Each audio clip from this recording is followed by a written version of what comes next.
Kitab ini Ibnu Qayyim tulis saat beliau di Tabuk.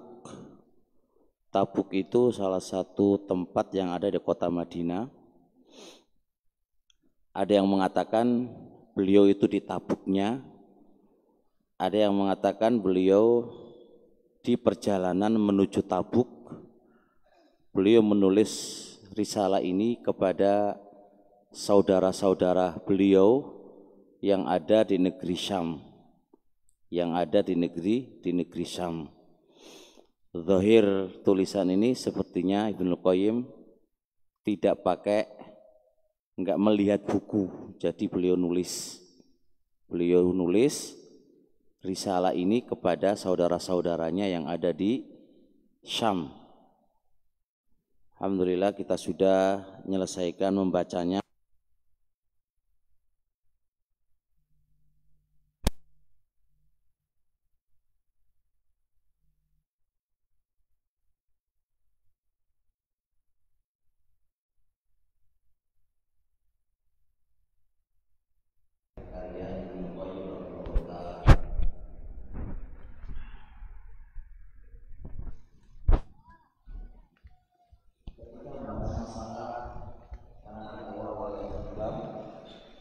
Beliau membahas tentang firman Allah Subhanahu wa taala, alal birri wat taqwa wala ta'awanu alal ismi wal udwan. Yang kita bahas, yang saya jadikan sebuah faedah dan tercatat di buku kecil saya adalah definisi takwa. Dan definisi takwa ini hubungannya erat banget dengan puasa kita. Kutiba alaikumusyamu kama kutiba alal ladina min qablikum la'allakum tattaqun.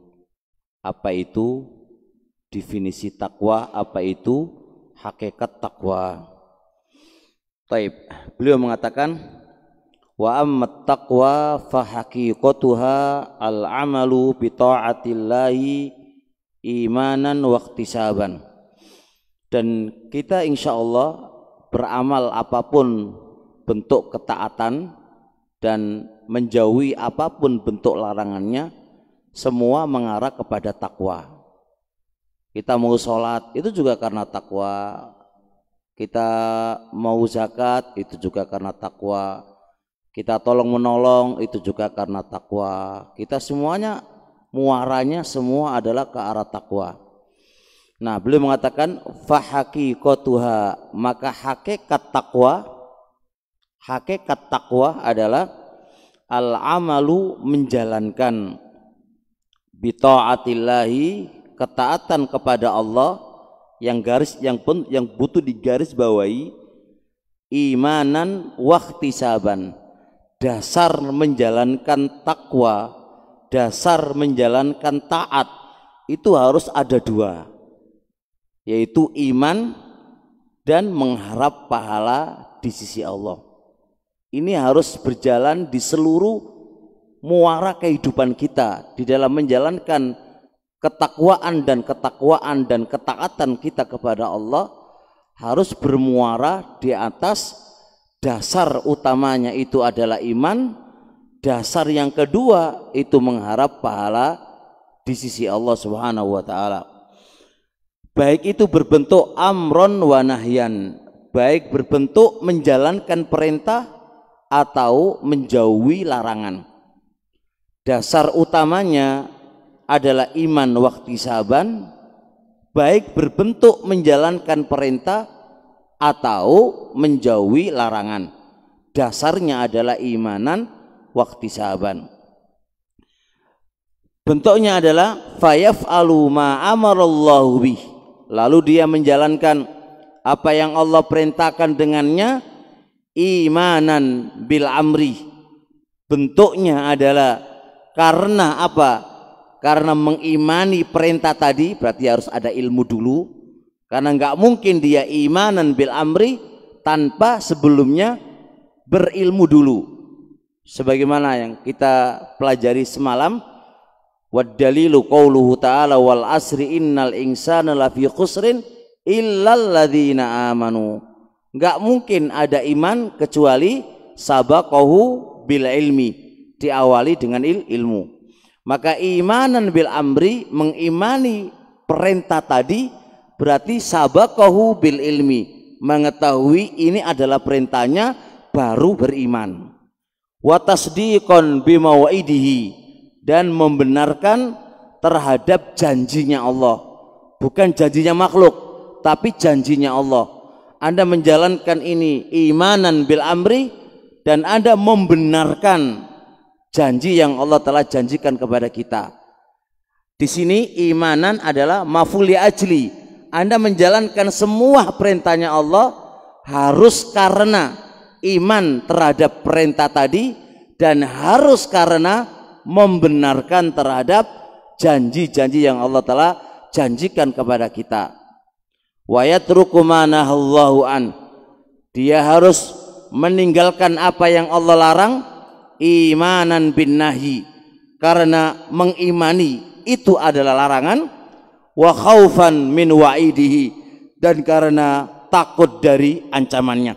Berarti kita harus bermuara di dalam membenarkan terhadap janji yang Allah telah janjikan kepada kita, itu kalau bentuknya perintah, dan harus kita juga bermuara ketika meninggalkan larangan-larangannya Allah, itu juga karena takut terhadap ancaman-ancamannya Allah Subhanahu wa taala.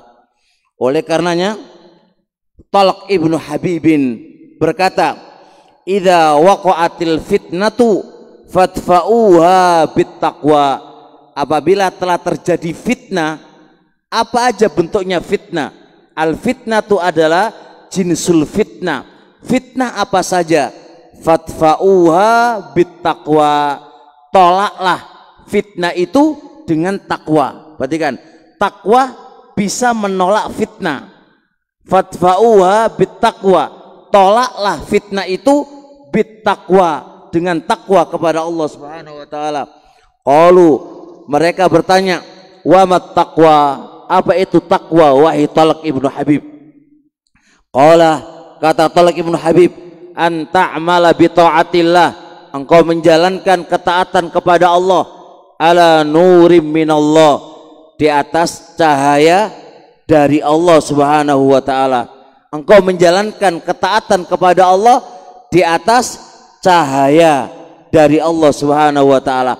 Ala nurim minallah, ay iman, iman, di atas iman kepada Allah Subhanahu wa taala. Tarju thawaballah, engkau hanya mengharap pahalanya Allah, bukan mengharap yang lain, bukan mengharap sanjungan, bukan mengharap pujian, dan bukan mengharap kedudukan, dan bukan mengharap harta dan yang lainnya, tapi tarju thawaballah, engkau itu mengharap pahalanya Allah Subhanahu wa taala. Wa antadruka maksiatallah, dan engkau meninggalkan maksiat kepada Allah, ala nuri minallah, di atas iman, takhafu iqaballah, kamu itu takut terhadap siksaannya Allah Subhanahu wa taala. Kata beliau, wa hadhihi min ahsani ma qila fi haddit taqwa, dan ini termasuk paling bagusnya apa yang telah dikatakan di dalam definisi takwa. Artinya ini yang paling di antara definisi-definisi yang di antara definisi takwa, ini definisi yang paling terbaik.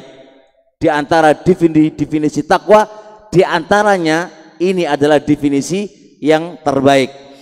Kata beliau, fa inna kulla amalin la budda min mabda'in wa ghayatin.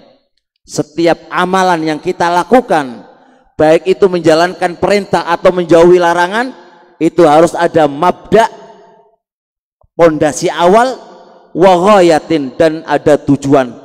Dan ini penting, harus kita catat. Semua amalan yang kita lakukan, baik menjalankan perintah atau menjauhi larangan, itu ada mabda, pondasi awal, ba'ith, pendorong apa yang engkau, tujuannya apa, pendorong awal ya, pendorong pondasi awal, dan juga ada tujuan Anda menjalankan itu. Fala yakunul amalu ta'atan wa qurbatan amalan itu tidak dikategorikan taat dan qurbah, pendekatan diri kepada Allah, hatta yakuna masdaruhu anil iman, sehingga amalan itu sumbernya karena iman kita kepada Allah Subhanahu wa taala.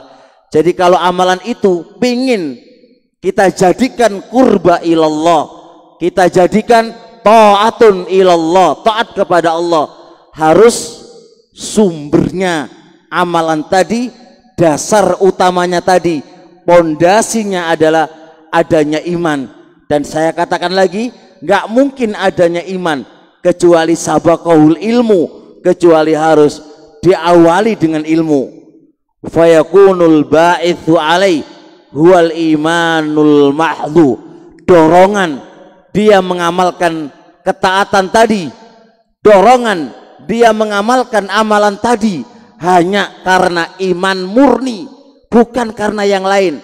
Dorongan dia mengamalkan amalan tadi hanya al-imanul mahdhu, iman murni, lal adatu, bukan karena ini sudah kebiasaan saya, walal hawa, bukan karena hawa nafsu, wala talabul mahmadati, dan bukan karena mencari pujian, tapi dasar utamanya adalah al-imanul mahdhu, iman murni.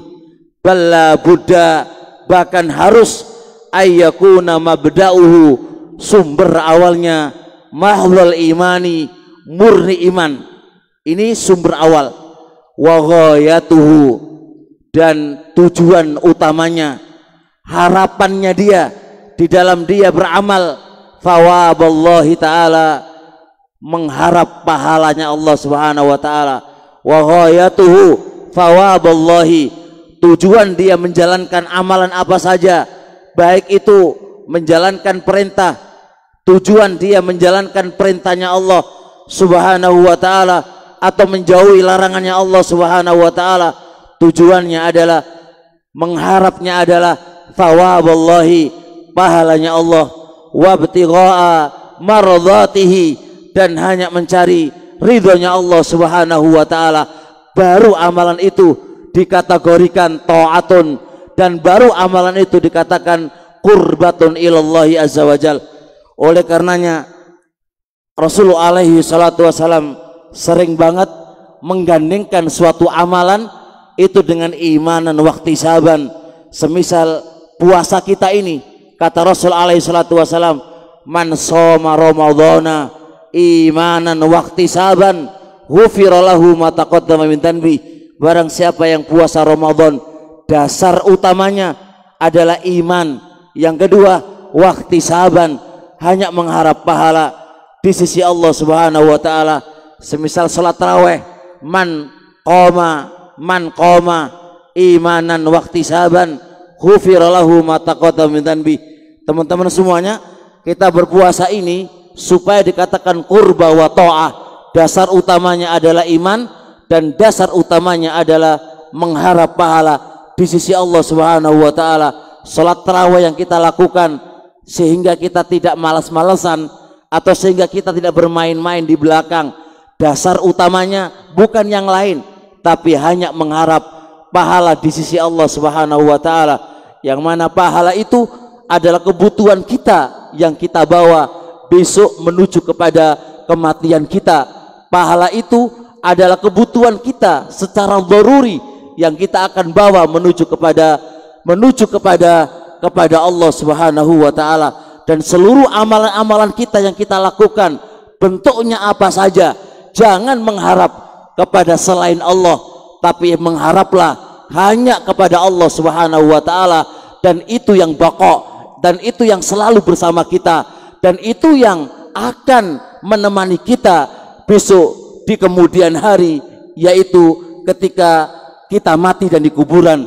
Yatba'ul mayyita thalathatun, yang mengikuti mayit hanya ada 3. Yang kedua itu kembali, yang satu tidak kembali menemani kita, dan yang tidak kembali, yang selalu menemani kita adalah amalan soleh kita, amalan soleh kita.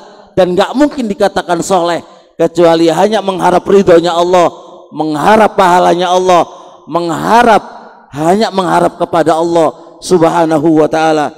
Ini faedah yang pertama, semoga bisa dipahami. Subhanakallahumma hamdik, syahadu alla ilaha illallah, astaghfiruka wa atubu ilaik. Assalamualaikum warahmatullahi wabarakatuh.